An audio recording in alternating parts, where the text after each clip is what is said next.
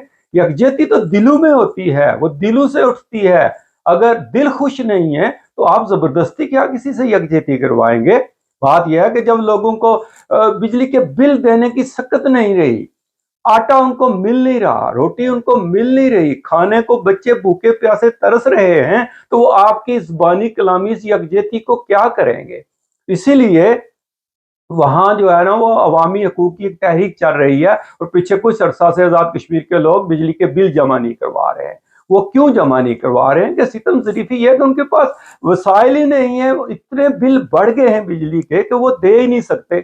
اور جب آپ نے وعدہ کیا تھا کہ بجلی پیدا ساری آزاد کشمیر کے ریسورسز سے ہوتی ہے, پانی سارا گلگت بلتستان اور آزاد کشمیر سے آتا ہے, اور آپ وہاں سے بجلی پیدا کر کے اور اس بجلی کو پہلے پاکستان کے گریڈ سٹیشنز میں لے کر جاتے ہیں اور پھر وہاں سے واپس وہ آزاد کشمیر کو جو ہے نا وہ آپ بیچتے ہیں, اور پھر اس کے اوپر سرچارج لگتے ہیں, اور پھر اس کے اوپر اور سرچارج لگتے ہیں, اور پھر جو ہے نا وہ اپنی جیبیں بھی بھری جاتی ہیں اور وہ سارا عوام سے نکلتا ہے. اب عوام کیا کریں گے؟ اب بات یہ ہے کہ آزاد کشمیر کی بجلی کی ضرورت کتنی ہے؟ کیا 400 میگا واٹ جو ہے وہ صرف آزاد کشمیر کی ضرورت ہے, اور وہ پیدا پتہ کتنی کر رہے ہیں؟ صرف ایک منگلا ڈیم کو تو آپ بھول جائیں, وہ آپ استعمال کر لیں, ہم کچھ نہیں کہتے اس کا. 1000 میگا واٹ تو صرف منگلا ڈیم پیدا کر رہا ہے. اس کے بعد آپ دیکھیں کہ جو نئے ہائیڈل پروجیکٹ ابھی جو ہے نا وہ بنے ہیں, یہ بڑالی والا جو پروجیکٹ ہے گلپور والا 100 میگا واٹ تو وہ کر رہا ہے. جو کروٹ کا ہے ہولار کا جو کشمیر کے علاقے میں بنا ہے 720 میگا واٹ بجلی وہ پیدا کر رہے. منگلا ڈیم کے برابر کا پروجیکٹ ہے یہ ہولار والا جو پروجیکٹ ہے.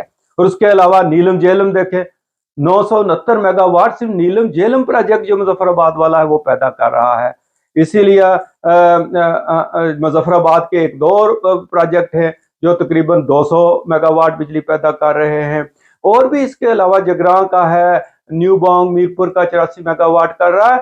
تو اگر ایک کسی ہائیڈل پاور پروجیکٹ جو آزاد کشمیر کا ہے اسی کی بجلی آزاد کشمیر کو دے دی جائے تو وہ سرپلس ہو جاتی ہے, باقی آپ لے جائیں, کچھ نہیں کہتے ہم. تو آپ اس کو استعمال کریں, لیکن ہمارا حق تو ہمیں دیں نا. یہ عوام جس کے آپ ہمارا پانی استعمال کر رہے ہیں تو کہنے کو آپ کچھ دے رہے ہیں جو ہے نا واٹر یوزیج چارجز جو ہے, لیکن اس کے بدلے میں آپ الیکٹریسٹی یوزیج چارجز کتنے چارج کر رہے ہیں؟ یعنی کہ جو آپ اتنی بڑی پاور لائن لے کر جاتے ہیں اس ہائیڈل پاور اسٹیشن تک جو گلپور تک آپ لے کر گئے اور بڑالی تک اور مظفر آباد تک, پھر وہاں سے وہ واپس جاتی ہے جو ہے بجلی آپ کے پاکستان میں جو قائم ہے گریڈ سٹیشن ان کے اوپر, اور پھر وہاں سے وہ بجلی جو ہے نا یہ جو ہے نا وہ بیک اینڈ فورتھ جو آنا جانا ہے اس پہ خرچہ آتا ہے نا. خرچہ آپ کس سے نکالتے ہیں؟ وہ عوام سے نکالتے ہیں نا. کیا یہ مناسب نہیں کہ جہاں بجلی پیدا ہو رہی ہے وہاں ہی گریڈ سٹیشن بنائے جائیں, وہاں سے بجلی کی ترسیل کی جائے؟ جو ضرورت کشمیر والوں کی ہے, جو جائز چارجز ہے وہ آپ لیں, مگر اضافی چارجز کیوں لے رہے ہیں؟ اور آپ کا وعدہ ہے آزاد کشمیر کے ساتھ کہ وہ سبسڈی دیں گے آپ, تو وہ کہنے کو کاغذوں میں اگر آج بھی آپ گوگل کریں تو مل جائے گا جی پاکستان سبسڈی دے رہا ہے, مگر وہ جا کہاں رہی ہے وہ سبسڈی؟ لوگوں کو کیا اس کا فائدہ پہنچ رہا ہے؟ اس لیے عوام تلملا اٹھے ہیں کہ ہم کیا کریں. تو جب آپ جو ہے نا اس طرح سے ناطقے بند کر دیں گے لوگوں کے, ان کا جینا حرام ہو جائے گا. افسر شاہی اور اقتدار کے پجاری جو ہیں وہ ایوانوں میں بیٹھے ہوئے اپنے نشے کر رہے ہیں, ان کو کوئی پرواہ نہیں ہے.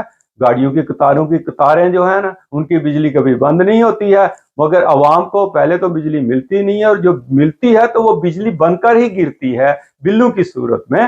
تو اب ان لوگوں نے احتجاج شروع کر لیا ہے. اب کل دیکھتے ہیں کہ یکجہتی بنتا ہے یا احتجاج بنتا ہے, مگر جو عوامی حقوق کی تحریک چل رہی ہے آزاد کشمیر میں انہوں نے احتجاج کی کال دی ہوئی ہے. تو دیکھتے ہیں کہ اس کا کیا نتیجہ نکلتا ہے, مگر ہم ان مظلوم لوگوں کے ساتھ ہیں جو ظلم کی چکی میں پستے جا رہے ہیں. Hey there. Subscribe to my channel.